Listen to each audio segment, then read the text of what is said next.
So welcome to your last Self-Care Sundays, and today what we're going to be looking at, as I said last week, was scheduling a worry time.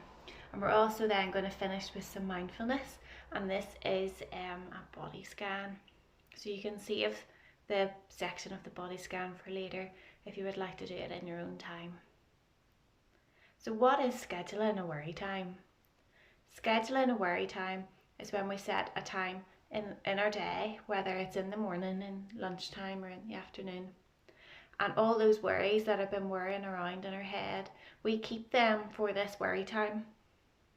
So why do we do this? So the reason why it's fantastic to schedule a worry time is when we are always anxious or we're always worrying about things and we do it all day long, it's really draining. So emotionally draining and physically, you can be so tired after worrying about lots all day.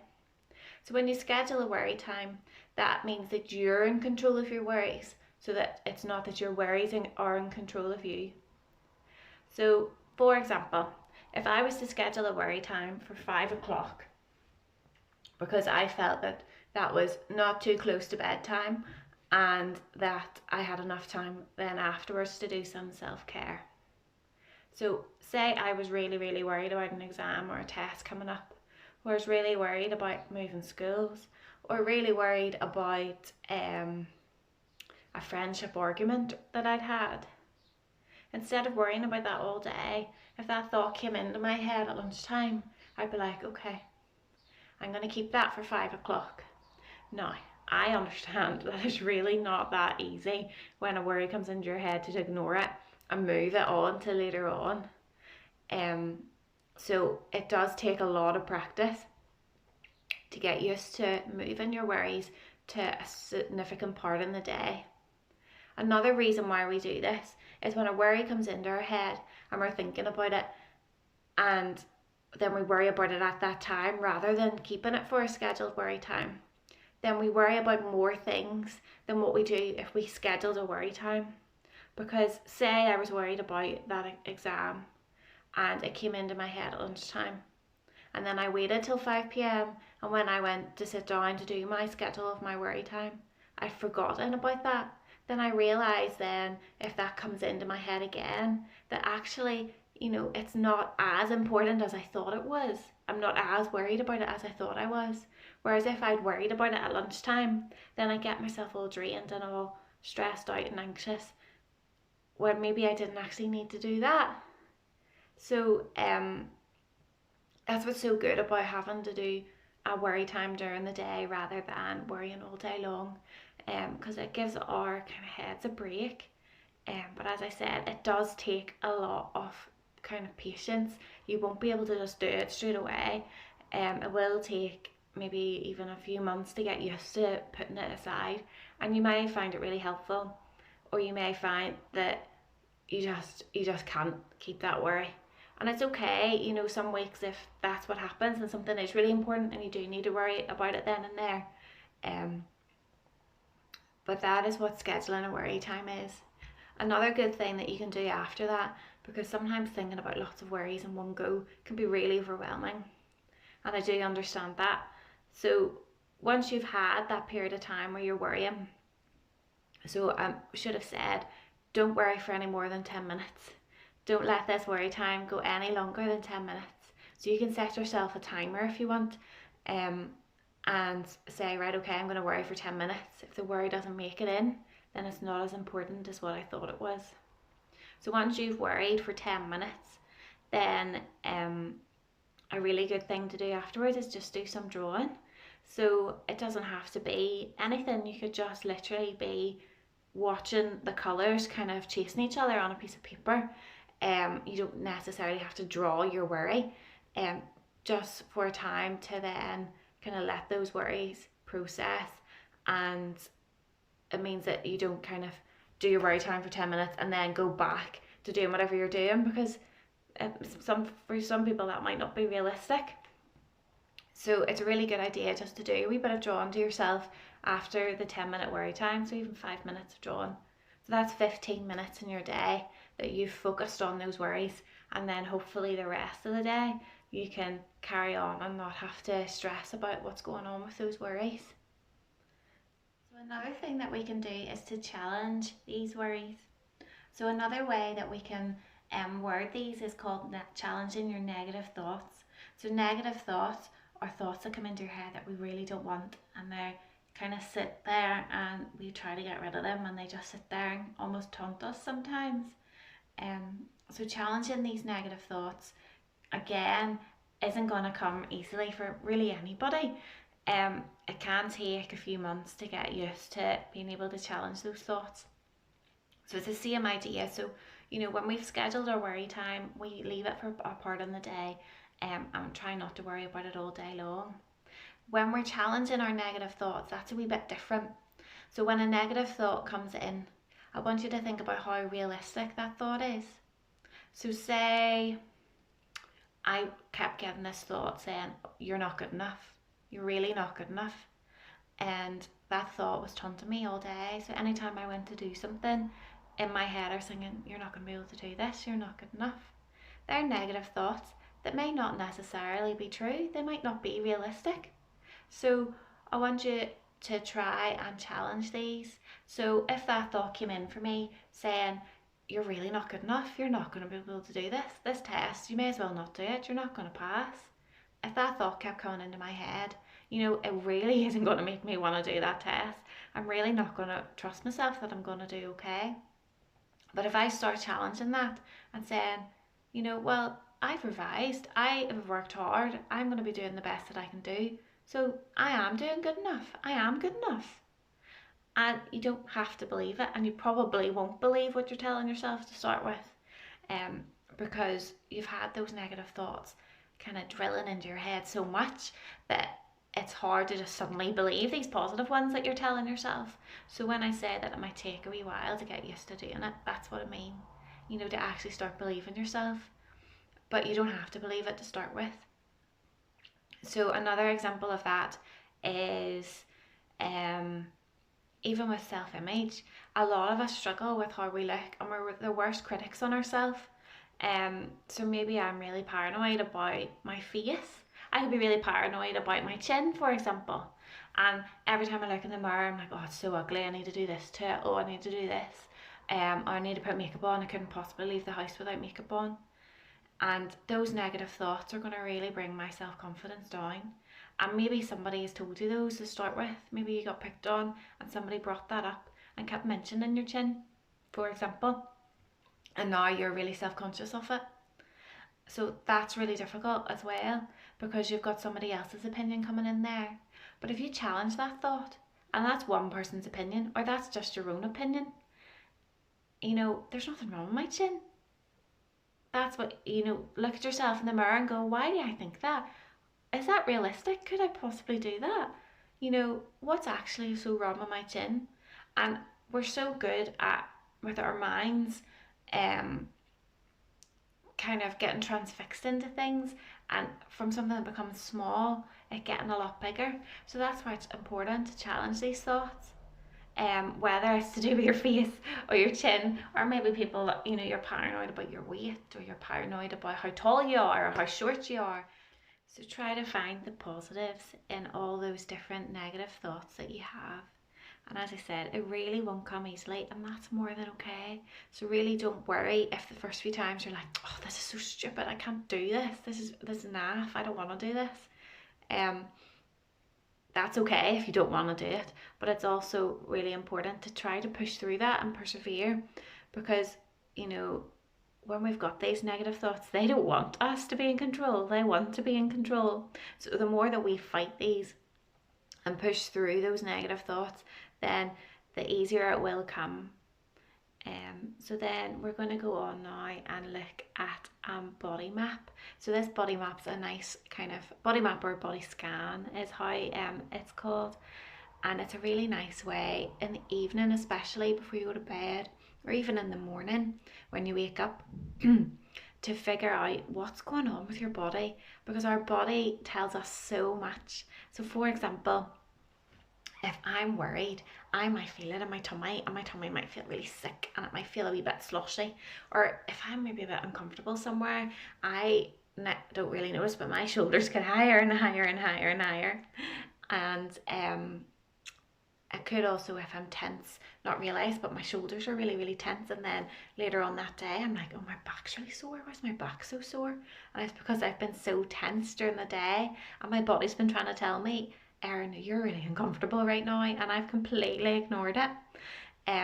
So that's why a body scan or a body map's really good, because it helps us to actually become more aware about how our body's feeling, and that way we can do appropriate self-care to help our bodies relax.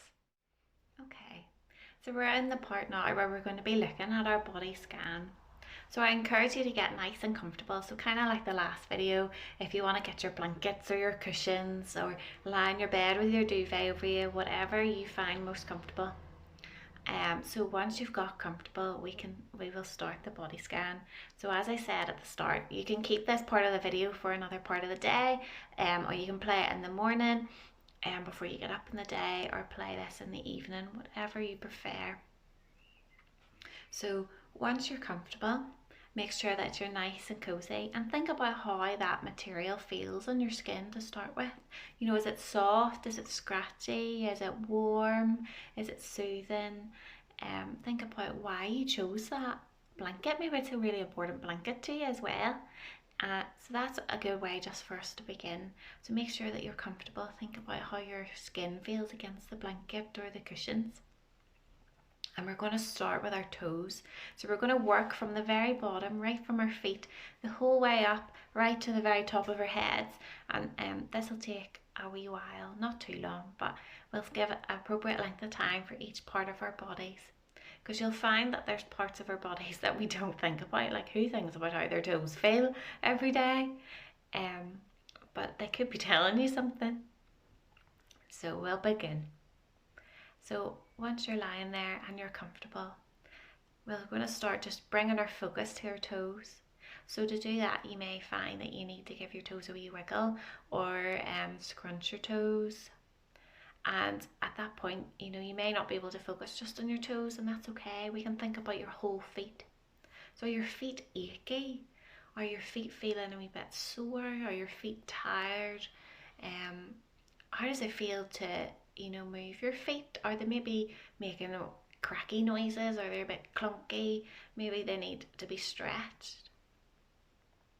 So I encourage you, just do some circles with your toes and scrunch your toes up, and really think about what's going on down there in those feet and what you could do to help them.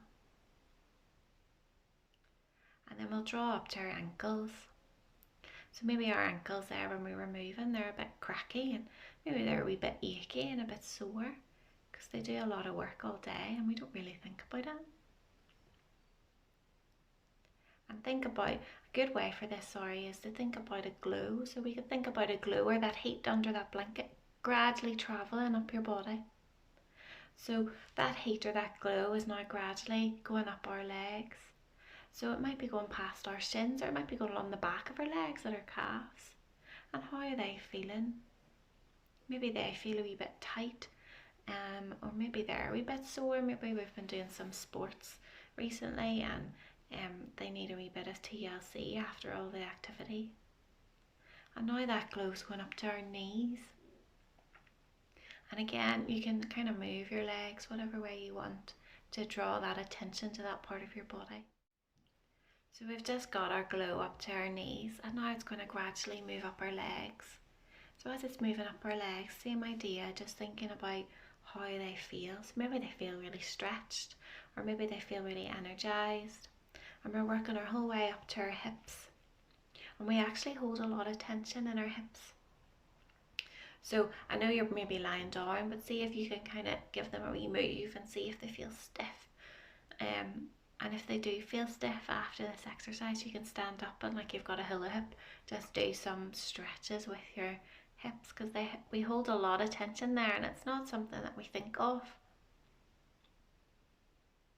And now we'll bring our attention to our tummy. So this might be an easier place for us, that we know how our tummies feel at different parts of the day. So perhaps your tummy at the minute is grumbling, or maybe it feels like there's a washing machine and it's sloshing all around and you feel a wee bit sick. or perhaps your tummy feels like there's butterflies floating around in it. Or maybe your stomach feels quite still and you don't really feel anything in your stomach at the minute.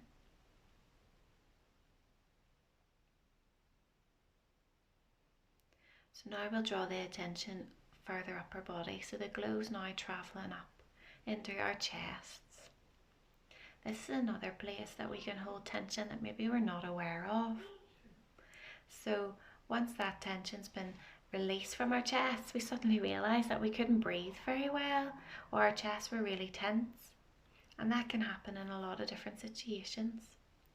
So we can't really wiggle our chests, but think about how that glow's sitting in there. Is it sitting in there comfortably, or is there not much room? Maybe it is really tense for you. And sometimes we actually feel like there's a weight on our chests and it's pushing us right in.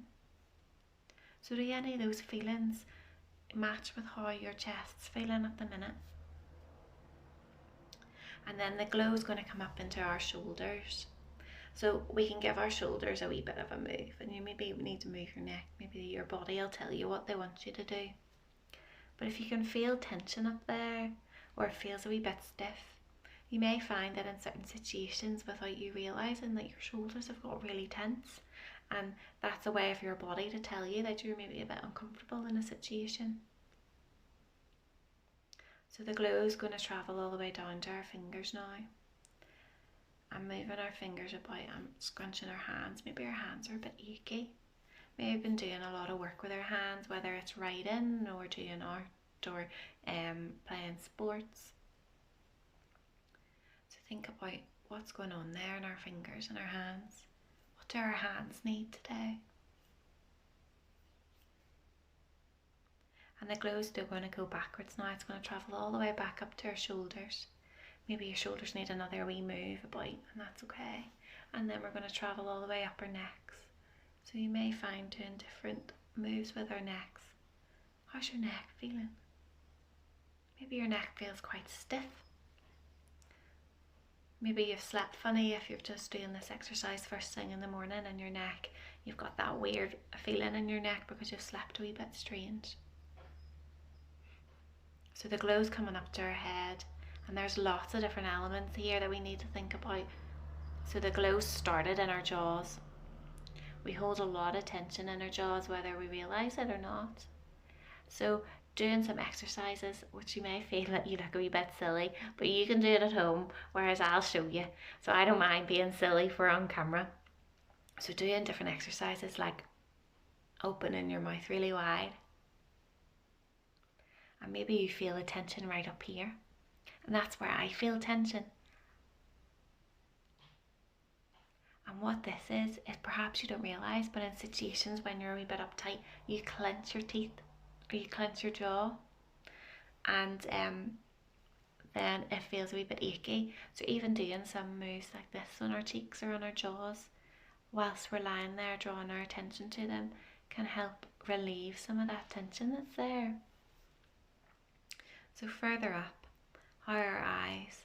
Maybe they feel a wee bit heavy. Maybe we feel some pressure all along here. Or maybe we feel really refreshed and ready to go for the day. And then finally, we'll draw our attention up to our head. How does our head feel? Is there any tension, any squishing feelings going on up there? Maybe there's like a squishing tension going across our forehead. Or maybe it actually, we can feel it down on the lower bit of our neck or around here in our heads. So how's our head feeling today? And if there was any part in that body scan where there was one part of your body that was really shouting out to you, draw that attention back to that part of the body now.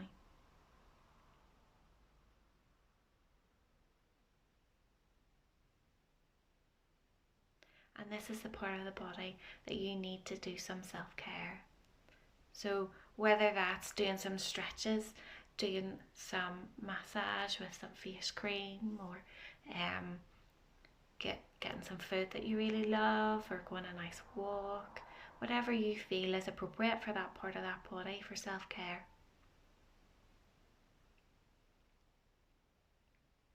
And then once you're comfortable, just bring your attention back then to the room where you are, and the glow has done what it's needed to do. So that is your body scan. I hope you enjoyed that and you learned some more about how your body is feeling today. So that's us at the end of Self-Care Sundays. Thank you for watching, and I hope that some of these videos were beneficial for you. Thank you. Bye.